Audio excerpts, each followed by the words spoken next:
The views and opinions expressed by the guest author or speaker during this live session are their own and do not necessarily reflect the views of Reader's Magnet. The content shared is for informational purposes only and does not constitute endorsement or promotion of any particular belief, ideology, or product. Hello, authors, book lovers, and storytellers. Welcome to another awesome day here at RM Hype, and you're tuning into Reader's Magnet's featured author interview. I'm your host, Revan, and today's guest is a retired journalist with nearly 4 decades of experience reporting, editing, and uncovering the stories that shape small town America. A Vietnam veteran and an award winning writer, he has earned state level recognition for his work and later turned his skills toward authorship.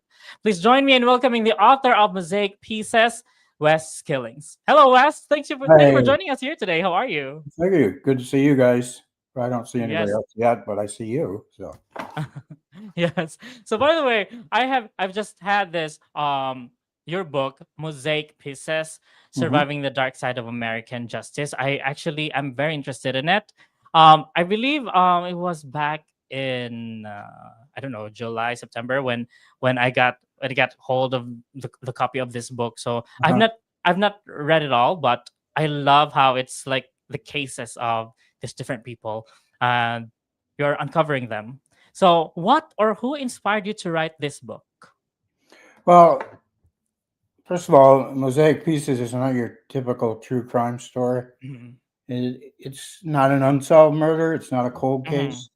A man was tried, convicted, mhm, imprisoned, and released back into society to embark on what has been an exemplary life years ago. mhm, Nevertheless, a more likely suspect, in my opinion, got away with murder. I mhm, entered the case as a young reporter for a newspaper in Williamsport, Pennsylvania, which is mhm, home of Little League Baseball, and published an investigative series more than 3 years after his trial that pointed out the numerous discrepancies in the case against him.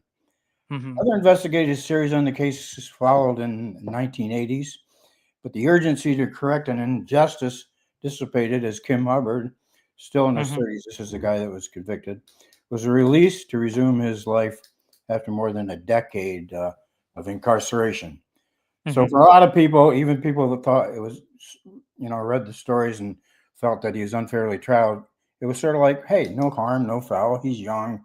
He'll get back. Appeals for a new trial continued while he was in prison, even as it became increasingly apparent that evidence used to convict him had been compromised.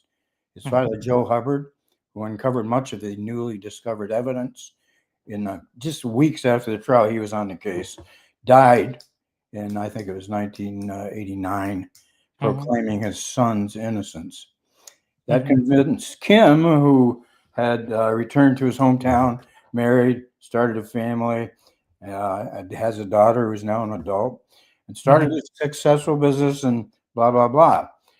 That is what got me back to the case because his parents had both died, knowing he was mhm, innocent, trying to get people to listen to mhm, why he should be exonerated.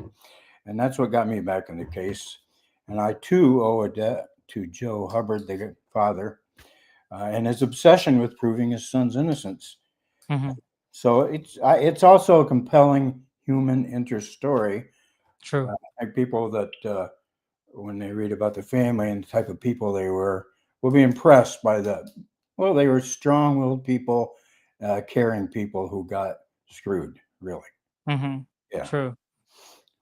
And you know, it's That's what inspired me to write the book. yeah, Yeah. and I really love that there are actually different stories in it, and these these cases and the people that are involved in it, and Right.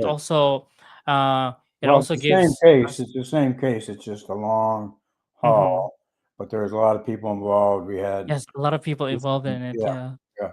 yeah, and Um, they have and there their were cops that tried to true. sue one of the attorney. Yeah, there's all kinds of stuff going on. Yeah. So, what lesson will your readers learn from the book?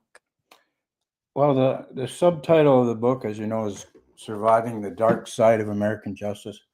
Mm-hmm. which is not meant to scare readers into feeling unsafe in a Mm-hmm. legal system that once regarded as the fairest Mm-hmm. system of justice in the world.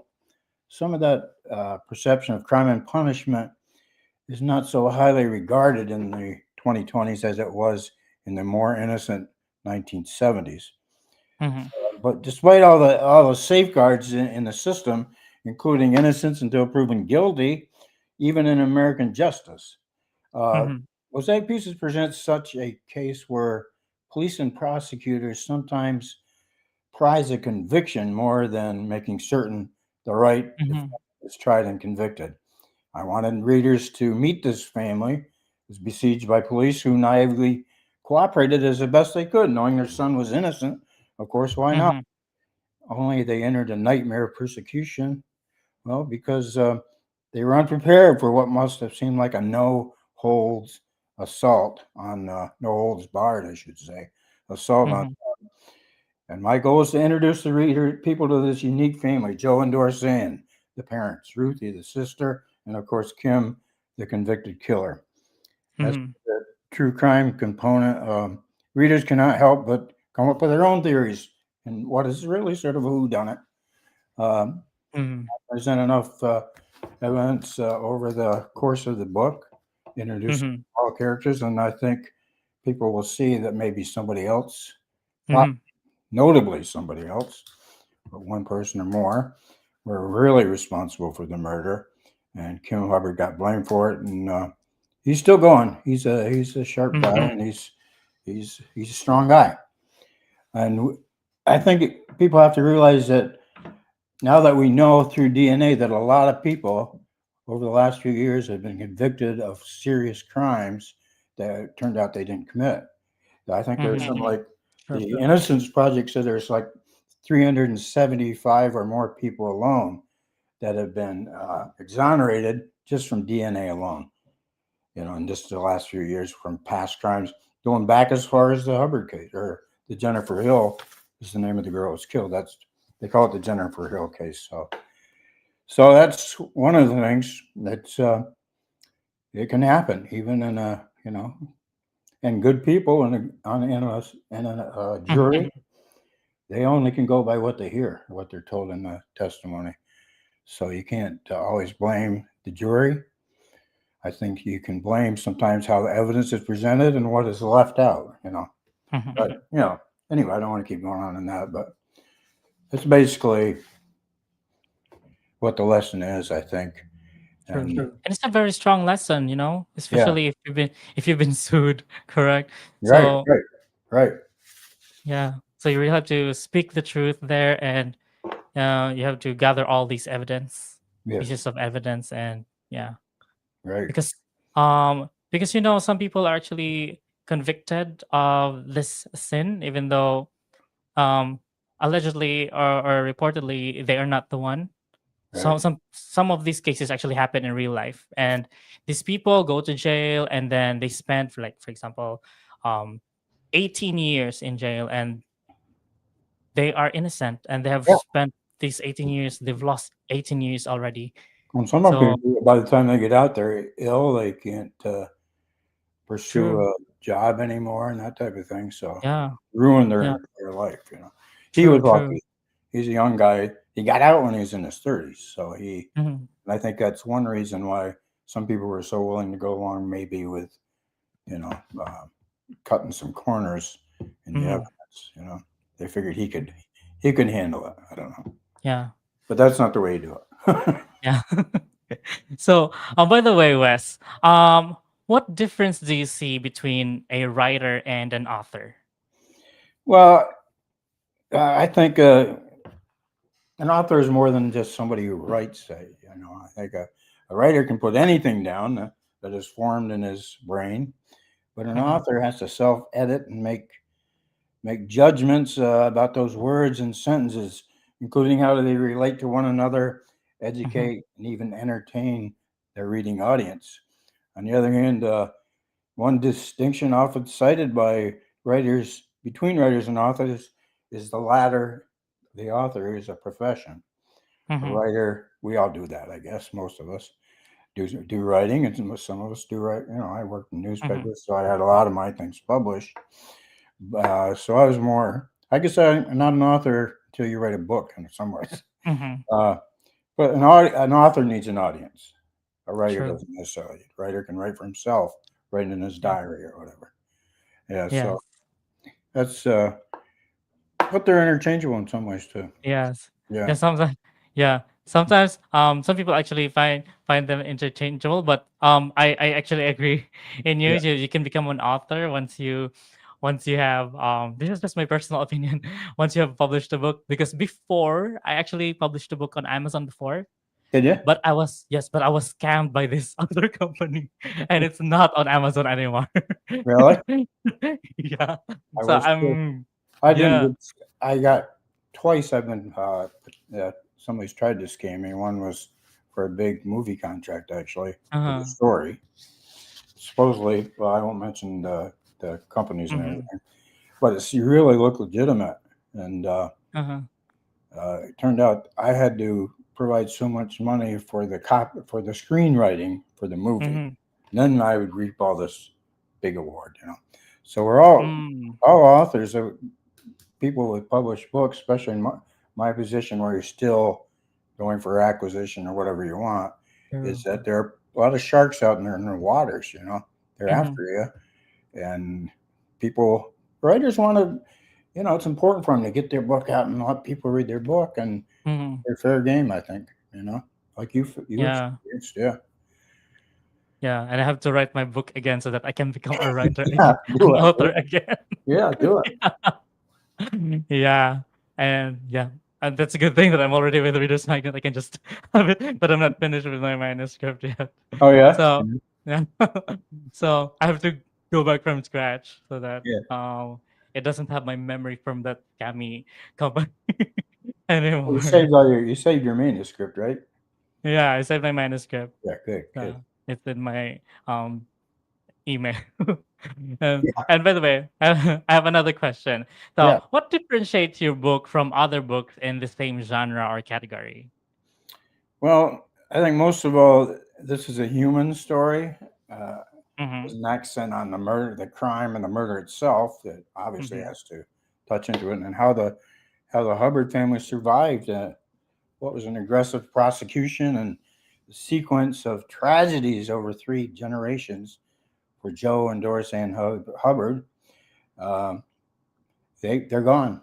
They died. They died knowing and hoping their son would be proven innocent, and it didn't happen. But maybe they're up there somewhere watching. Even Mm-hmm. though it fits a true crime genre, it is more precisely narrative nonfiction.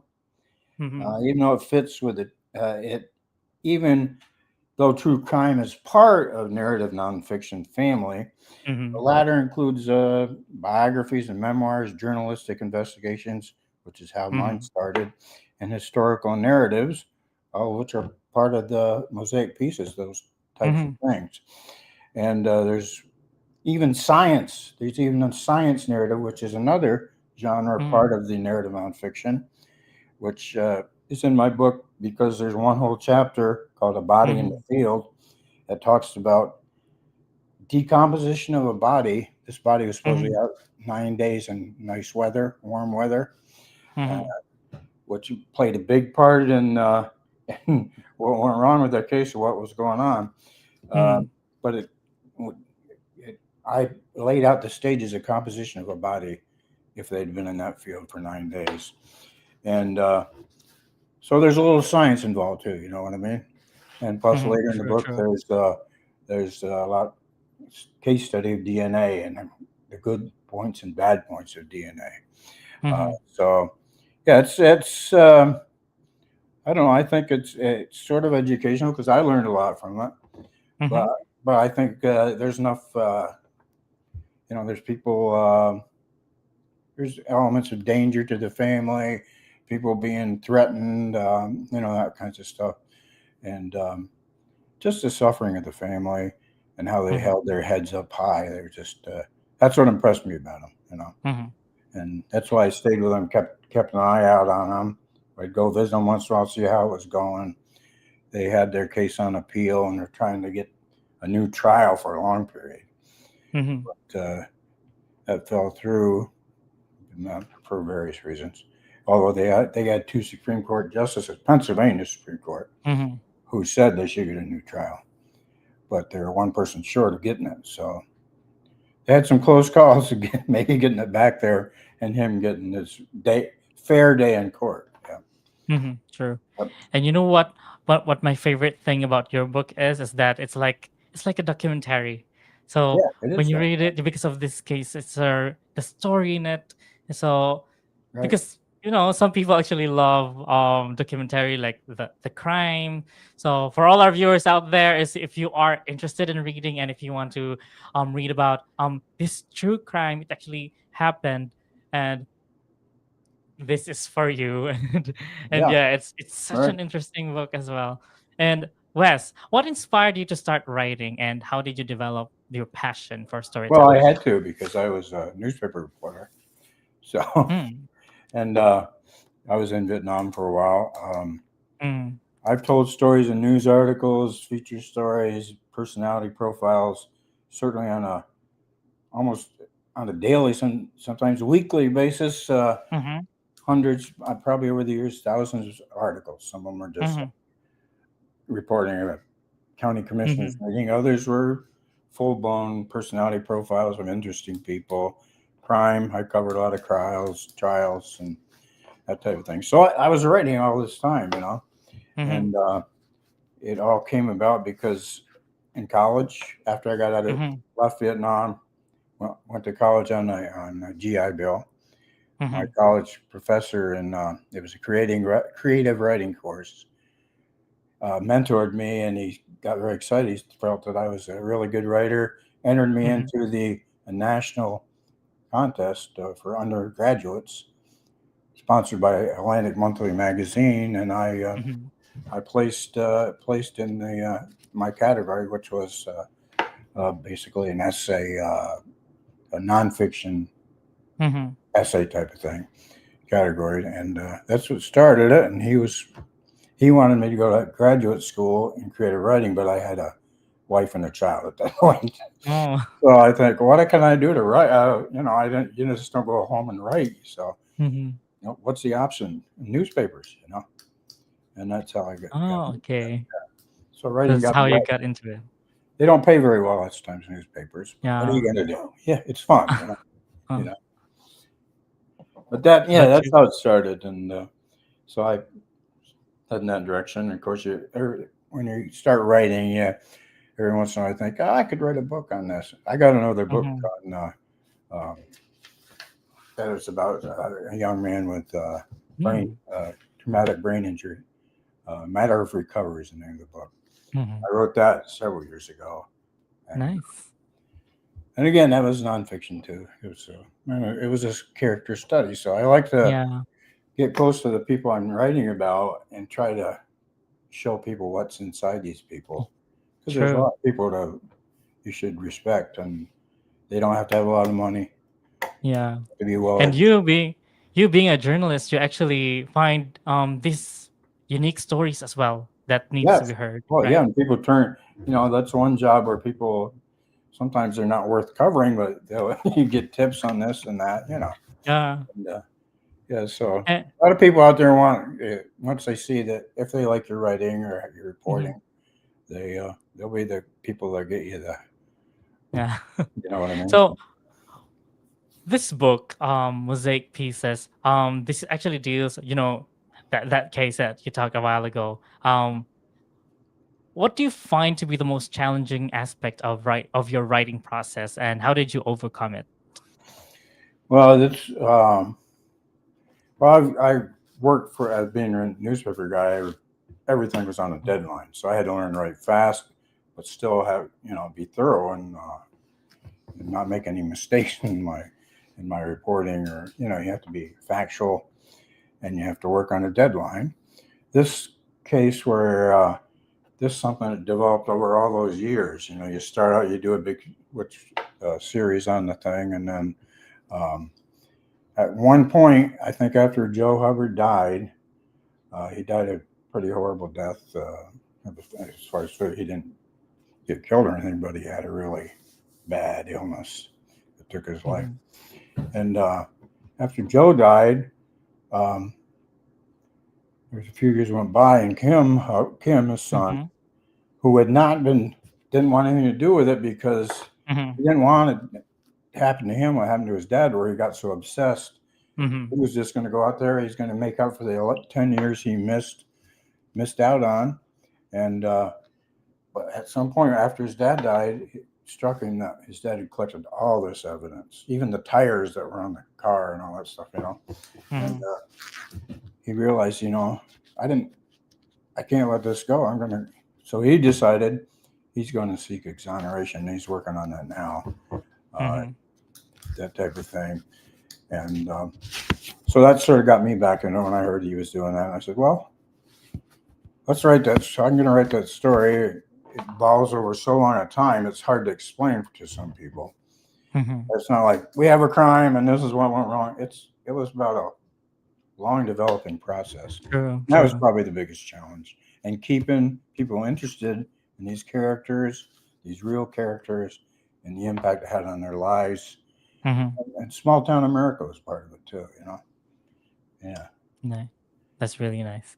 So, right now, Wes, I'm going to give the floor to you. So, if you can tell us about your project, your other books as well, and where we can find your book. Yeah, well, the obvious places, it's at Amazon and Barnes and Noble. And I understand it's in, every once in a while I get something from some big bookstore someplace that is carrying it. And I have to say, I'm not much of a businessman. So, I probably should be paying closer attention to Mhm. some of this stuff. But I do feel it's sort of a legacy for me. If Mhm. if we get some sales, and um, I fulfilled my goal of publishing the book. It would have been Mhm. nicer if and I finally got a literary agent who I think is going to do a good job uh, Mm. from here on in, and Reader's Magnet has helped me along the way. Mhm. So, but anyway, that's what's going on. Reader's Magnet has given me another website. Uh, my my own website, which I used after I retired. I was a copywriter, Huh. copywriter, which mostly for business websites. You do Mhm. blogs for them, but Yeah, that I was a wasn't a lot of copywriter fun. too. Yeah, you gotta Mm. like. I'm not real Uh-huh. big on business reporting, but I did it to make a few dollars in my retirement. That type of thing. And Mhm. so that's one thing. And so I have that website, and I put blogs on that if people want to. Mhm. My blogs are mostly, I can get serious, but I like to have fun on my blogs and more of a humor type Yeah. of thing. And I love to explore the English language and all the silly, True. and you probably know that. So, All of us want to but explore it. there's a It's lot of funny weird. things about the words in the English language. True. So just stuff like that. And the other websites that Readers Magnet developed for me, I'm just starting to explore them, so I don't even know how to tell you how to get to that one. But Uh-huh. Okay. Okay. you guys can probably do it. But Mhm. anyway, that's what's going on, and then life goes on while you're doing all this stuff. All So right. yeah, and my wife and I are both 78 years old, Mhm. and we're both healthy. Neither one of us is on any kind of prescription drugs, Mhm. so it's not going to last forever, buddy. But hey, we're You look healthy. healthy We're though. looking Yeah. for the book that maybe, hopefully, the book Yeah. will develop and Yeah. start getting a little more attention before I bite the big one or whatever. Mhm. Yeah, so that's about all there is to that. All right. So everyone, Wes Skillings, get your copy of his book Mosaic Pieces on Amazon and Barnes and Noble. So it has been an awesome time with you, Wes. Thank you for joining us here at Readers Magnet. Thank you Thank you. so much. Yeah. Thank you. And guys, let's open the pages and unravel the secrets of your personal odyssey. And I believe that your ink never runs dry. So go tell your story, you storyteller. This is your host, Revan, and as we say it here at Readers Magnet, we share your story with the world. World. Bye for now. Stay awesome.